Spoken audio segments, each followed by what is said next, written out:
السلام عليكم ورحمة الله وبركاته. لما نقيت وحين channelkan أحمد دار قندي كسر دواء muuqaal cusub.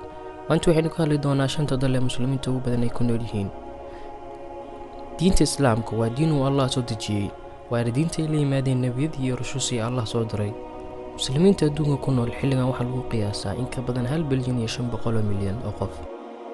muslimiintu ma degaan wadamada muslimiinta, sidoo kale waxay degaan wadamada gaalada. haddaba haddaynu ka bilowno wadanka kaalinta sanaad ku jira ee muslimiinta ugu badan ay ku nool yihiin waa wadanka Masar, waxaana ku nool muslimiin gaaraya 82 milyan. waxaa kaalinta afraad ku jira wadanka Bangladesh oo ay ku nool yihiin muslimiin gaaraya 149 milyan oo qof.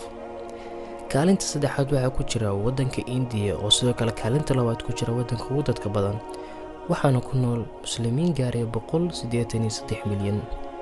wadankan ayaa kaalinta saddexaad ku jira isagoo ah wadan gaal, balse ay ku nool yihiin sidoo kale muslimiin aad u badan. waxaa kaalinta labaad ku jira Pakistan, waxaana ku nool muslimiin gaaraya 195 milyan. waxay ka badan yihiin dadka ku nool Russia oo gaaraya 144.3 milyan.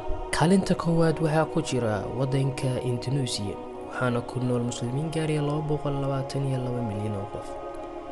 Asia waa meesha ugu dadka badan, sidaas ayayna ku heshay inay ku noolaadaan muslimiinta ugu badan caalamka. muslimiinta ku nool Afrika ama jasiiradda Carabta waa 20% muslimiinta oo dhan. 2050 waxaa la sheegaa in muslimiinta ku nool Indonesia gaari doonaan 310 milyan. sidoo kale muslimiinta ku nool Pakistan ay gaari doonaan 273 milyan. waxaan filayaa waxaan kaga faa'iideeyay mowduucani maanta. inta ku kulmi doono mowduucan lamid ah waxaan idinkaga tagay. Assalaamu calaykum waraxmatullaahi wabarakaatuh.